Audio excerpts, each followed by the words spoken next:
अस्सलाम वालेकुम रहमतुल्लाहि व बरकातुहू। मैं हूं आफ्ताब, आपका हज गाइड। दोस्तों, हज 2026 के आज़मीन हज का बहुत ढेर सारे सवाल जो है आ रहे हैं मेरे पास, और कहीं ना कहीं ये सवाल जो है आपका भी हो सकता है।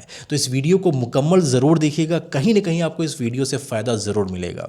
दोस्तों, हज के पहले ज़ाहिर सी बात है काफ़ी हुज्जाज कराम के जहन में बहुत ढेर सारे सवाल, बहुत ढेर सारी कन्फ्यूजन्स होती हैं, और कहीं ना कहीं वो सोचते हैं किसी ऑथेंटिक ज़रिए से इसका जवाब हमें मुझे मिल जाए। तो इंशाअल्लाह मेरे पास जो सवालात आ रखे हैं ये कुर्बानी के मुतालिक है। यहाँ पे मक्का अज़ीज़िया में लेडीज़ और जेंट्स एक साथ रहेंगे या अलग रहेंगे। जैसा कि आपको पता है कि यहाँ पे किचन की फैसिलिटी जो है वो बंद हो गई है, यानी कि किचन बैन हो गया है।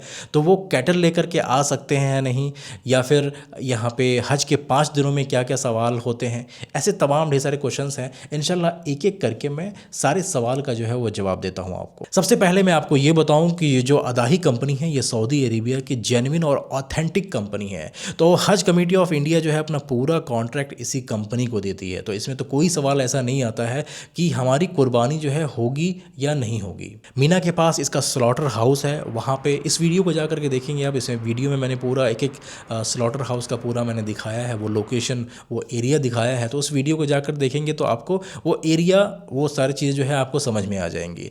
उन लोगों के लिए जो चाहते हैं कि हम यहाँ पे अपनी कुर्बानी खुद से करें, उनके लिए मेरा जवाब ये है कि पहले का दौर, पहले के रूल्स रेगुलेशंस कुछ और थे, अभी का दौर और रूल रेगुलेशन कुछ और है। पहले के वक्त से लेकर के अभी के वक्त में स्ट्रिक्टनेस बहुत ज़्यादा है। तो अगर आप सोच रहे हैं कि भाई यहाँ पे किसी से रब्ता करके हम जा करके खुद से कुर्बानी कर पाएंगे, तो जहाँ तक मुझे लगता है कि इस वक्त में वो मुमकिन नहीं हो पाएगा। पहले के वक्त में जो लोकल लोग रहा करते थे वो खुद से जो है लोगों से बात करके और जा करके कुर्बानी यहाँ पे अज़ीज़िया में या फिर अज़ीज़िया से बाहर कुछ और एरिया है, वहाँ पे जाकर कुर्बानी जो है वो कर दिया करते थे। अब वो करते थे या नहीं करते थे, अल्लाह आलम, इसके बारे में डिस्कस नहीं कर सकते हैं।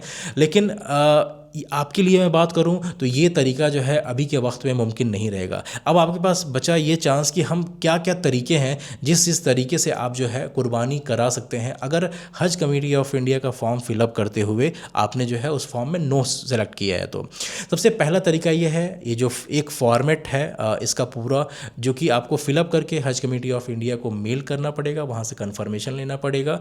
और ये फॉर्म जो है आपको मेरे डिस्क्रिप्शन बॉक्स में मिल जाएगा, इसकी एक लिंक पड़ी हुई है, उस लिंक पे क्लिक करके और फॉर्म फिलअप करके आप जो है हज कमेटी ऑफ इंडिया को मेल कर सकते हैं। पहला तरीका हो गया। दूसरा तरीका ये हो गया कि सपोज़ करें इंडिया में ऐसा कुछ एक्शन आप नहीं ले पाए और आपके फॉर्म पे नो ही है, वहाँ पे फॉर्म जो है आप नहीं कर पाए, तो यहाँ पे आने के बाद से क्या तरतीब हो सकती है। जब आप मक्का अज़ीज़िया को आ जाते हैं तो सबसे पहला काम आप करें, आप जो है अपने ब्रांच पे कांटेक्ट करें। ब्रांच पे जा कर के रिक्वेस्ट करने पे भी वो आपको कूपन जो है वो प्रोवाइड कर देंगे, उसके बदले आपसे जो है 720 रियाल वो चार्ज करेंगे। तीसरा तरीका ये है कि आप अदाही के वेबसाइट पे भी जा कर के वहाँ पे पेमेंट कर सकते हैं, और वहाँ से एक रिसिप्ट जो है आपका जनरेट होकर के आ जाएगा, उस पर कूपन नंबर जो है लिखा रहेगा। ये इसको जो है आप हज के वक्त में ट्रैक कर सकते हैं कि आपकी कुर्बानी हुई या नहीं हुई। दूसरा तरीका ये है कि हरम शरीफ के पास ये जो बिल्डिंग है, इस बिल्डिंग में एक अदाही का बैंक होता है, वहाँ पे जाकर के आप पेमेंट करेंगे 720 रियाल, वो आपको एक कूपन प्रोवाइड कर देंगे। उस कूपन पे भी कूपन नंबर होता है जो कि ट्रैक करने के लिए इजी होता है। और अगर आपको ट्रैक करना है तो मेरी वेबसाइट पे जाइएगा आप, आफ्ताबफुटनोट्स.com, या फिर एप्लीकेशन पे भी जा सकते हैं आफ्ताब फुटनोट्स पे, और वहाँ पे अदाही का ऑप्शन है, वहाँ पे क्लिक करके आप ईजिली जो है ट्रैक कर सकते हैं कि आपकी कुर्बानी हुई है या नहीं हुई है। और पाँचवा तरीका ये है कि अगर आप खुद से कुर्बानी करना चाहते हैं तो हज के दिनों में आप खुद जो है, यानी कि 10वीं ज़िलहिज्जा को आप चले जाइए मीना के उस स्लॉटर हाउस में, वहाँ पे भी पूरी भीड़ लगा करके लोग हुज्जाज कराम वहाँ रहते हैं कुर्बानी को कराने के लिए। वहाँ पे आपको 720 रियाल अगर आप देंगे, आपको अगेन वो कूपन देंगे, कूपन लेकर के आप अंदर जाएंगे और अंदर जाकर के वहाँ पे आप कुर्बानी करा सकते हैं। तो ये 5 तरीके मैंने बताया कि किस तरीके से आप जो है कुर्बानी करा सकते हैं। सबसे आसान तरीका यही है कि आप जो है किसी भी ज़रिए से कूपन ले लीजिए, और हज के दिनों में आपको जो है परेशान नहीं होना पड़ेगा। सिंपली आपको जो है जा कर के ट्रैक करना पड़ेगा कि आपकी कुर्बानी हुई या नहीं हुई। क्योंकि जहन में एक सवाल सबसे ज़्यादा आता है कि सपोज़ करें कि 10वीं ज़िलहिज्जा को हम रमी करने के पहले ही अगर हमारी कुर्बानी हो गई तो क्या हमारे ऊपर दम आ जाएगा? उस केस में हम क्या करें कि अगर पहले जो है कुर्बानी हो गई। आपको ये बताऊं कि जो कुर्बानी होती है ये आपको जो वक्त दिया जाता है इंडियन हुज्जाज कराम को, ये असर तक का वक्त दिया जाता है, यानी कि 4 बजे तक का वक्त दिया जाता है।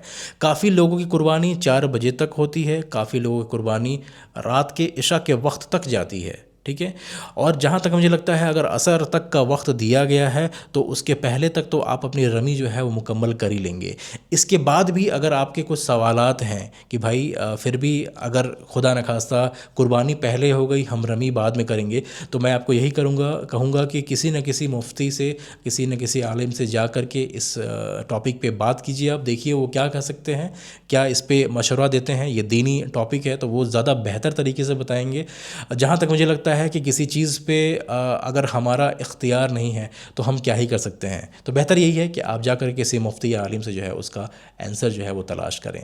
दूसरा सवाल ये आ रहा है कि जैसे कि किचन जो है बैन हो गया है, यहाँ पे खाना हम नहीं पका सकते हैं, तो एटलीस्ट क्या हम पानी गर्म करने के लिए केटल लेकर के आ सकते हैं या नहीं? हमें पानी बनाना हो या चाय बनाना हो, जो केटल होता है वो लेकर के आ सकते हैं नहीं? तो भाई इसको आप जो है ले करके आ सकते हैं, इसको आप अपने रूम में रख सकते हैं और वहाँ पे अगर आपको पानी गर्म करना हुआ, इवन चाय वगैरह कुछ बनाना हुआ, तो इतना छोटा मोटा काम जो है आप कर ही सकते हैं। तो केटल आप आराम से लेकर के आइए। तीसरा सवाल आ रहा है कि यहाँ के बिल्डिंगों में वॉशिंग मशीन की फैसिलिटी रहेगी कि नहीं? तो आपको ये बताऊँ, यहाँ के हर एक बिल्डिंग में वॉशिंग मशीन की फैसिलिटी रहती है।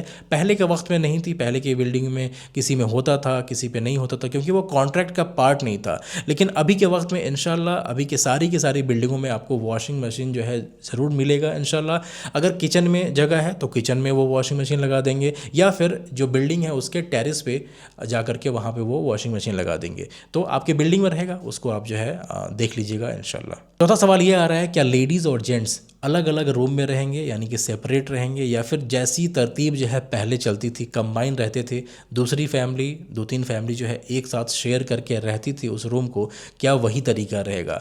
तो आपको ये बताऊं कि इस चीज़ को, जहां तक मुझे लगता है, इस चीज़ को प्रैक्टिकली इम्प्लीमेंट करना काफ़ी मुश्किल है। मतलब अगर एक ही बिल्डिंग में लेडीज़ अलग रहें, जेंट्स अलग रहें, तो काफ़ी मुश्किलें इसमें पेश आ सकती हैं। अभी के वक्त में कुछ कहा नहीं जा सकता है, लेकिन जहाँ तक मेरा सोचना है कि शायद ये चीज़ प्रैक्टिकली पॉसिबल नहीं हो पाएगी, और जैसी तरतीब पहले थी वैसे ही तरतीब जो है वो इस बार भी चलने वाली है। लेकिन मैं 100% अभी कंफर्म नहीं कर सकता हूँ। इंशाल्लाह जैसे ही यहाँ की तैयारियाँ शुरू हो जाती हैं अजीज़िया की, जो भी यहाँ का निज़ाम होगा, वो सारी चीज़ें जो है आपको आगे की तमाम वीडियोज़ में एक्सप्लेन कर दूँगा। बस आपको करना यह है कि मेरे चैनल को सब्सक्राइब कर लीजिए, मेरे चैनल से जुड़े रहिए और बेल आइकन को ज़रूर हिट कर लें भाई, ताकि जो भी मैं आगे वीडियोज़ डालूँ उसके सारी नोटिफिकेशन जो है वो आपके पास पहुंच सके। और दूसरा काम ये भी कीजिएगा कि इस वीडियो को दूसरों तक ज़रूर शेयर कीजिएगा। अगला सवाल यह है कि क्या हम यहाँ पे इलेक्ट्रिक व्हील चेयर लेकर के आ सकते हैं या नहीं। देखें, यहाँ पे इलेक्ट्रिक व्हील चेयर अगर आप इंडिया से लेकर के आना चाहते हैं तो उसमें मुश्किलें ज़्यादा पेश आएंगी।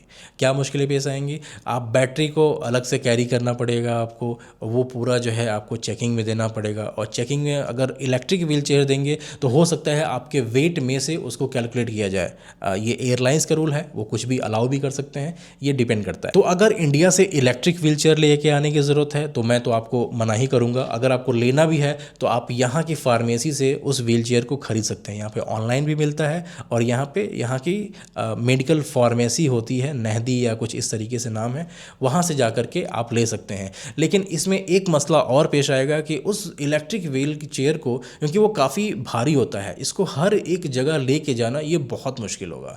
सपोज़ करें आप किसी तरीके से उसको चला करके अराफात तक पहुंच गए, और अराफात से अगर आपको वापस आना है, सपोज़ करें मेट्रो के ज़रिए से आना है, तो देखिए भाई मेट्रो की लाइनें अलग होती हैं, मेट्रो में व्हील चेयर की लाइनें अलग होती हैं और पैदल जाने वालों की लाइनें अलग होती हैं। तो वहाँ पे उस जगह पे आप सेपरेट हो जाएंगे। मुज़दलिफ़ा में उनका क़याम कहीं और हो जाएगा, और अगर आप व्हील चेयर से तो आपको अकेले ही आना पड़ेगा, कोई आपके साथ में अटेंडेंट नहीं रहेगा, ठीक है।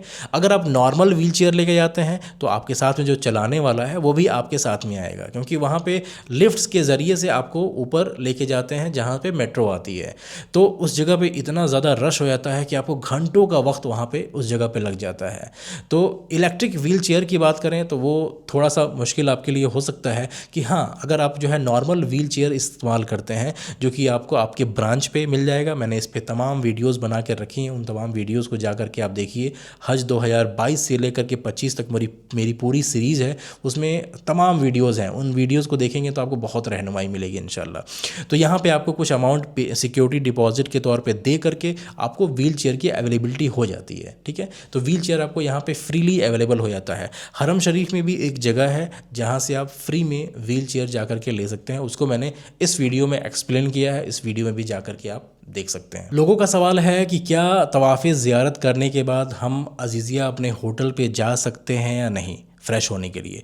तो भाई बिल्कुल, तवाफ़े ज़ियारत आपका मुकम्मल हो चुका है, तो आप दिन के वक्त में आराम से अज़ीज़िया अपनी बिल्डिंगों पे जा सकते हैं, वहाँ पे आराम कर सकते हैं, फ़्रेश हो सकते हैं, व्हाटएवर जो भी आप करना चाहें। लेकिन कोशिश कीजिएगा कि आपको रात जो है वो मीना में ही क़याम करनी है।